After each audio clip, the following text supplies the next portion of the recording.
What is good, everyone? This is your host, Deanna Kemple with Label Free Podcast. To live your best life, you must live label free. We have a very special guest zooming in all the way in from San Francisco. Please meet Ken Newman. He is the president and the creative director of Magnet Productions. He's also a guitarist and songwriter. He also co-founded a really great organization called Blanket the Homeless. Ken, thank you so much for joining us. Sorry for a little bit of the discombobulation here before we got started. No worries. It's Monday. It's Monday. It is Monday. Yes, all day. Monday has to be Monday. Otherwise, it's not Monday. That's right. Well, very profound statement, I think. Yeah. Please introduce yourself and tell the audience a little bit about your background.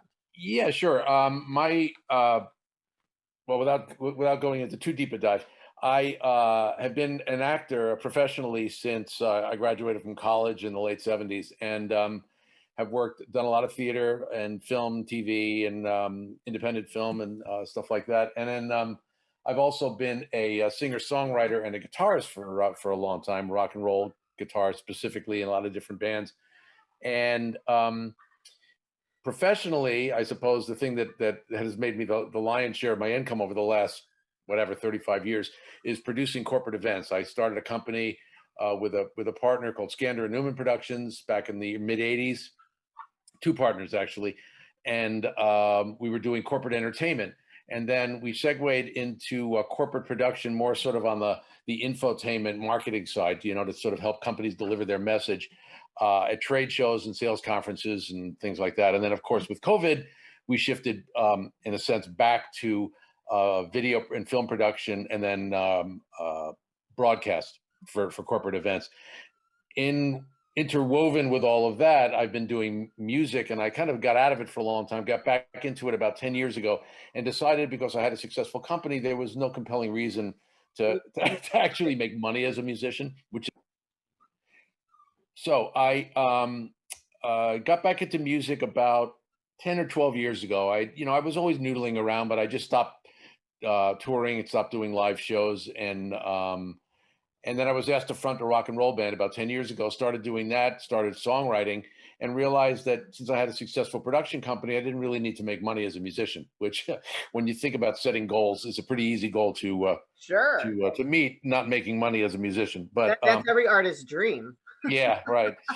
So what I mean is that I would just donate it all. So I donated it to a number of charities in San Francisco, specifically homeless charities, although we did some shows for some other organizations as well. But by and large, we were focusing on homeless charities. I then got hooked up with the comedian Margaret Cho, who was doing a street program called Be Robin that was to honor her friend Robin Williams. Yeah.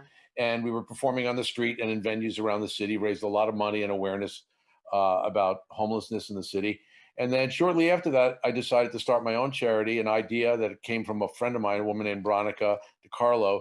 She had a friend who was giving out Mylar emergency blankets to people living on the streets because Boston winters are brutal. Right. And she wanted to do it in San Francisco. So she asked me about it, and I said, sure, I'd be happy to help. And we bought a bunch of emergency blankets, and I started, I gave her some, and then I started bringing them to all my shows, and I would toss them out to the audience and say, hey, instead of just blowing past somebody on the street, why don't you hand them one of these? And in a second, I'll go in the next room. I can get a bag. You can see what I'm talking about. But in any event, it really started to pick up momentum. I met a young woman on the street who'd been homeless, was a wonderful musician, had her come to a gig that I was doing, paid her, and had her talk about her experience. And people really responded to that. And I thought, I should definitely kind of formalize this. So I created blanketthehomeless.org because I like the idea of blankets, both literal and metaphorical. And then started adding things to the package. Started adding socks and gloves and hats and condoms and feminine hygiene supplies and antiseptics. And of course now COVID masks. And then we had a resource directory printed up that would let people know where they could get free food, free shelter, childcare, family counseling, legal services, hygiene services, whatever around the city. We printed it on waterproof paper, put it in the bag, along with all the other stuff. And we've given out about 7,000 or 8,000 of them over the last 4 years. We're now part of St. Vincent de Paul Society of San Francisco, which allows people to donate to our cause through a nonprofit sort of pipeline and get the tax benefit of that. And we're also involved with, we've supported the San Francisco AIDS Foundation, the San Francisco Zen Center, Raising Sparks Ministry. Oh gosh, there's a whole bunch of organizations in the city that are reaching out to us and saying, hey, can you help us with this?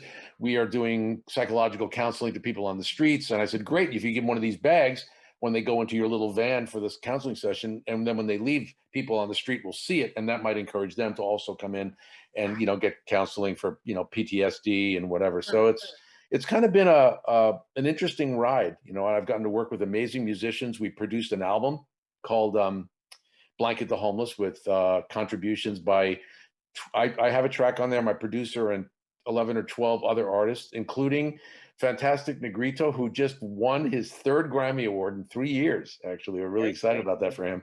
And he donated a track. So everything that all the artists, came to our studio in Mill Valley, and we recorded them. And they, my producer Scott Mickelson did an amazing job. We released it on vinyl. For that classic rock and roll. Yeah, double vinyl. If you want to pause for a second, I'll run next door and I'll grab the album and the thing. I will. So as I mentioned, the package comes with one of these, which is, I'm really, really proud of this. This was it was originally done by a woman named Carla Laser, and then when we got involved with St. Vincent de Paul Society, you see them in green up here. They actually researched it, updated it, and gave us additional service listings, which are really helpful to the homeless community. Meal services, of course, hygiene services, legal services, mental health, sliding scale, medical clinics, youth services, pet services, shelters and resources, and what have you. And as I said, it's printed on water-resistant paper, and we regularly update that as well. And the packages that we're now giving out are these. So that's the resource guide in the bag. You can see there's socks and gloves and hats. The Cliff Bar Company was very cool. They donated about 3,000 or 4,000 Cliff Bars over the last few years. We're the emergency blanket. You can see the little silver Mylar blanket there. But we also have people that are now donating regular old fluffy blankets and jackets. And for now, I'm just storing them in my storage area. And then we, if I get reached out by somebody who's freezing on the streets or whatever, I will, go to a homeless encampment, drop them off, or I have friends that do that for me, people that I'm kind of associated with. I mean, this is literally as bare bones as it could possibly be. I mean, it's formalized only in the sense that we're now part of St. Vincent de Paul Society, and we have a place for stuff to be shipped. Sure. But I mean, it is singularly lacking in infrastructure. We're trying to build that up, of course. Sounds like you've done such an amazing job. I can hear the passion in your voice. Yeah, we're excited about it, and it's like I said, one of the great. I mean, it just happens this way. I never thought it was going to be any more than just tossing out some emergency blankets every now and again. Then all of a sudden, I've got this. There's the album I'm talking about. That's the double vinyl. Whoop, and there it is. There's all the artists. You can see Fantastic Negrito is right up there, and I'm down here, and then my producer, and then there's all the information about the songs, and it's also available as an MP3 download. But I've got 6 of them going out today.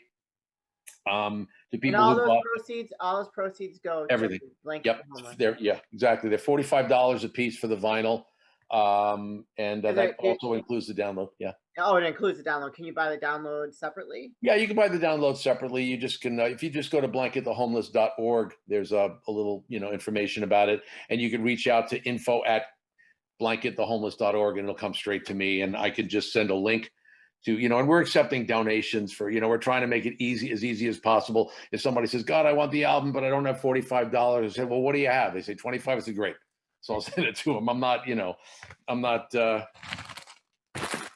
take what you can get. Too militant about that. Especially when it comes, take what you can get, especially when it comes to charity. Oh yeah. I mean, and we've been, there've been some incredibly generous people who've, offered their time and their talent in addition to any money that they might give. So, at this point, we're hoping to take this thing beyond the bounds of San Francisco. We're talking to people who are interested in helping us put together an outdoor music festival in the fall in San Francisco. And there's a lot of artists that I know that I believe would be interested in. Are you gonna come this way to Chicago?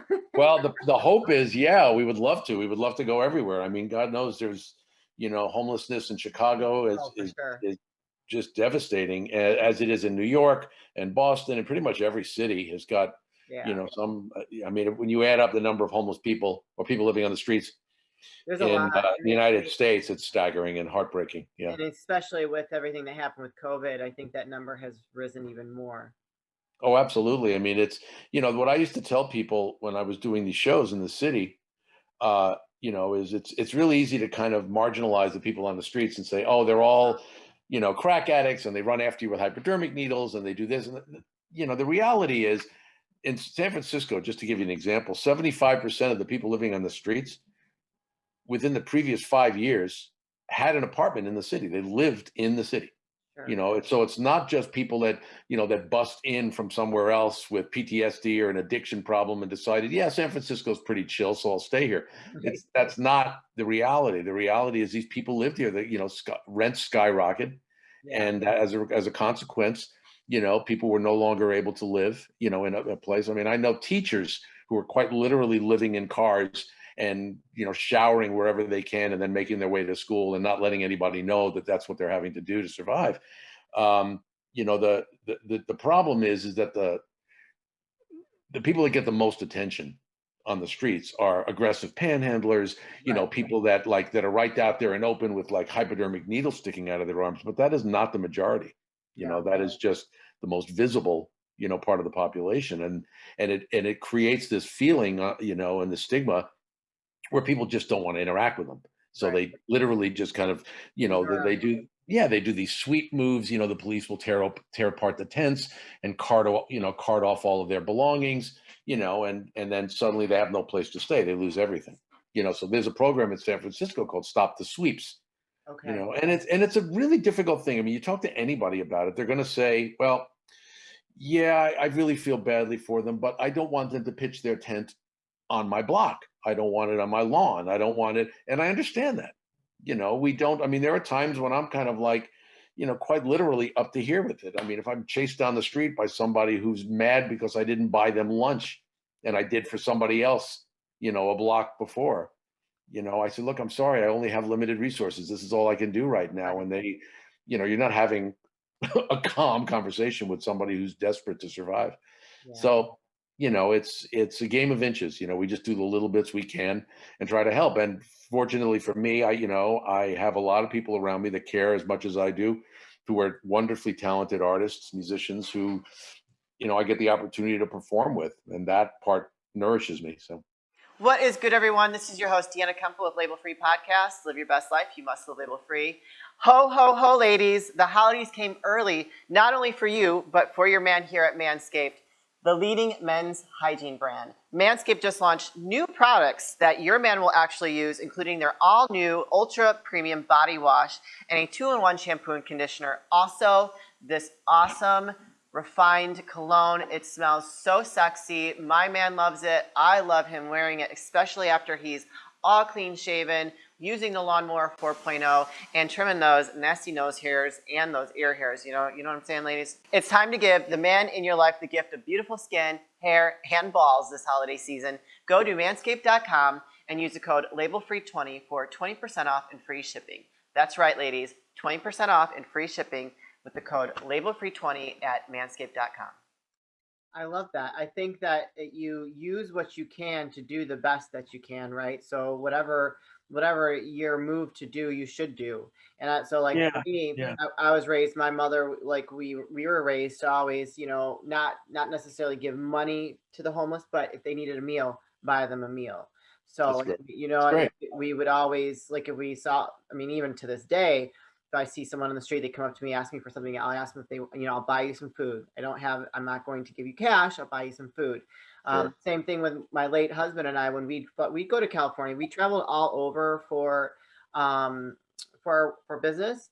And I Mhm. remember specifically, we were outside of an In-N-Out joint out there. I don't think it was in San Francisco. I think it was more towards like LA area, but Right. there was a homeless person that was, looking for whatever, and we Mhm. bought them a couple In-N-Out burgers, it No, made it's their day. wonderful. They were so Yeah. happy, and Oh, just like whatever you can do to make a difference in someone's life, no matter how small it is, you make such an impact, not only in in your own life, but in that person's life. It's a ripple effect.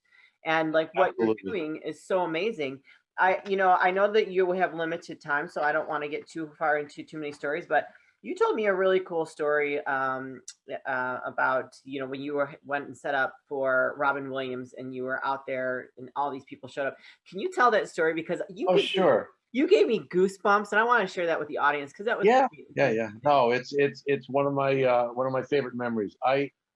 It all started, it was weird. I was getting my hair cut, and I remember my phone going off, and a dear friend of mine, a guy named Jim Lynch, who I lovingly refer to as the guardian of my rock and roll soul, because he's always the one that says, I got tickets to this concert at the Fillmore. You may not know the band really well, but it's amazing and you have to know them. And I'm like, okay, okay, fine, whatever. And he's taken me to all kinds of things. I mean, he's responsible for my love for Wilco and a bunch of other bands.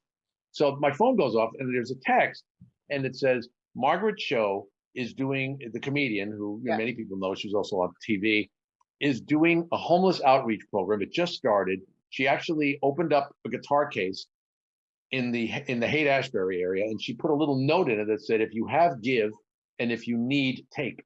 right. So people would throw money in the case, and then she would break it into smaller denominations and pass it out to people on the street. So it was quite literally the most basic street outreach program imaginable: money in, money out. Right. And she had a dear friend of hers who she went to school with, a woman named Jerry Lawler, who was also a very good friend of mine and sadly passed away a couple of years ago. But Jerry and Margaret were doing this thing, and the reason they were doing it is because Robin Williams had just died within the previous year, and Margaret and Robin were close, and she was devastated by the, as we all were. We all knew him, and had done comedy with him, or in his presence on the same stage, and he was just a local icon. And as I mean, everyone knows what an incredible talent he was, but many people didn't know what a philanthropist he was. He was very much involved in the homeless community and helped people, and had actually something in his contract that called for part of the crew on any movie he was working on would come from the homeless population. He would try to give them jobs, training and jobs. So the Be Robin idea was something that Mike Pritchard, who's another comedian, suggested to Margaret. He said, "Don't grieve Robin, be Robin." Yeah. And she was like, "Okay, yeah, I'm going to do that." So she just called it Be Robin, and she started doing shows on the street. So my friend Jim calls me up and says, "You got to get a hold of Margaret." And I'm like, "How the hell am I going to get a hold of Margaret? I don't know her." He goes, "Well, figure it out." I said, "All right," because I had been doing the homeless thing, but not any formal way. I was just donating money to different homeless charities, Compass Family Services, which is a great organization, Larkin Street, a few others. So I get a hold of Margaret on Facebook, and we're texting each other, and she and then I think we spoke on the phone, and she called me up and she said, "Okay, look, tomorrow at noon we're going to be in front of Larkin Street Youth Services. Do you have a busking amp, meaning a battery operated amp?" I said, "Yeah, sure." "And we'll bring that, your guitar, microphone stand, set up, and just start playing, and everything else will fall into place." And I'm like, "Okay, great."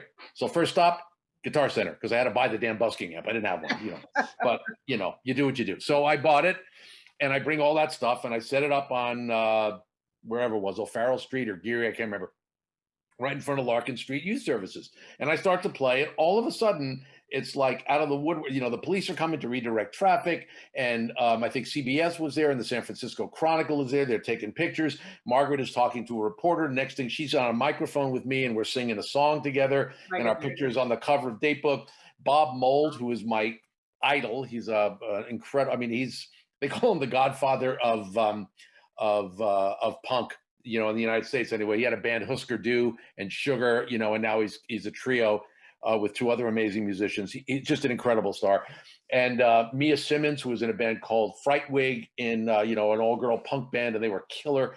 Roger Rocha, who was in the band Four Non Blondes. All these people are just showing up, and we're creating this band on the street. Like all of a sudden, we're all playing together and doing Nelson Mandela songs, and it's crazy. I mean, the whole thing. And then, somebody comes by with 50 pounds of pasta, and then somebody comes by with a truck full of clothes and starts throwing out on the street. And a friend of mine is there organizing them by sizes. Somebody comes with a bunch of phones, and they're passing it out to people on the street so they can call their families. There's a woman sets up a chair. She's giving homeless people haircuts. This is all like happening as fast as I'm talking about it. And, then there's a guy there with a camera, and he starts to, shoot the footage, and that's released as a movie, Be Robin the movie, which I encourage people to watch. It's an incredible documentary about this whole process. And like a movement. It was like a movement created. yeah. I mean, the next, 2-3 days later, we're doing the same thing in front of the Victorian Theater in the Mission. Oh, wow. And then we're doing it at the, big clubs in the city, the Edge, the Oasis. I think Margaret popped up on stage, did something at the Fillmore. Then she and I and a bunch of other people were across the street at the Boom Boom Room. And we were doing just, raising a ton of money, a ton of awareness, and that's kind of what inspired Blanket the Homeless, because I like the idea of something that was so bare bones and so direct that when Margaret left town, for her career took off, she went to LA and then I think New York. I asked her, I said, can I continue doing the Be Robin work and call it Be Robin? And she said, sure. Oh, please. I'll do anything I can to support you. And then I did that for a while, and then thought, when the Blanket the Homeless idea came up that I told you about, I decided to kind of retool it to just sort of put more focus there. And God bless Margaret. I mean, I think it's in the album. I don't know if she wrote it. No, but there was a story in the Chronicle about it, and then one in Christian Science Monitor. And Margaret just wrote a beautiful quote about the album and whatnot, and threw her support behind it as well. So, she's a very big part of why I ended up doing this work that I'm doing. Yeah, so I love that woman. Yeah, she's an incredible soul. Well, you have an incredible soul. Let's give you some credit. Like, wow, just so beautiful, so like moving. I know we got to wrap things up here. Can you drop all your links, Ken, where someone can find you? I will put them in the body of the episode, but if you can just go ahead and drop them in the chat. No. Just let them just say it really quick. Oh, sure, yeah. All right, I will tell you. This is the there's a million ways to get a hold of me, but relative to the charity, it's and it's important to make this distinction. It's blanketthehomeless.org. There's another, if you Google blankets and homeless, it'll pop up Blankets for the Homeless. Okay. Wonderful organization, but not the same one. Okay. You'll see mine. There's a picture of somebody wearing orange there at the AIDS, San Francisco AIDS Foundation. That's, I think, on the banner. But it's blanketthehomeless.org. And info at, once you go to the site, you can just hit the contact button. And then also KenNewmanMusic.com is my music site, and all roads lead to wherever. I'm also on Facebook under Ken Newman Music, and on Instagram under Ken Newman, and and then of course there's my production company, which makes me enough money so that I can pay for all this other stuff that I'm doing. Well, that's good. You're lucky. Yeah, I am. That's Magnet Productions, MAGNET Productions, and we do corporate events. We produce commercials for company, and they're all funny. Everything we do is comedy based. Whether it's magic, I'm also a professional magician. That's something we didn't talk about, but that's I have to have a follow-up. We'll have to have. Yeah, we'll do a follow-up. That's how I make the most of my money, is touring internationally and doing magic for corporations. That's been a ride. We're going to want to see one of those magic tricks next time. And oh yeah, I will. In about 2 minutes, I'll make myself disappear, so it'll be kind of. We won't have the little puppy in the background next time. I'll levitate right out of the frame, but no, I really did want to emphasize, the homeless work that we're doing, because I just think it's, in the final analysis, it's the most important thing I'm doing. So yes, amen to that. Well, thank you very much for joining me today, Ken. We will definitely have to do a follow-up. You guys, this is your host, Deanna Kemple with Label Free Podcast. To live your best life, you must live label free. Please don't forget to subscribe, like, comment, and share. And I'll be back soon with more dynamic guests.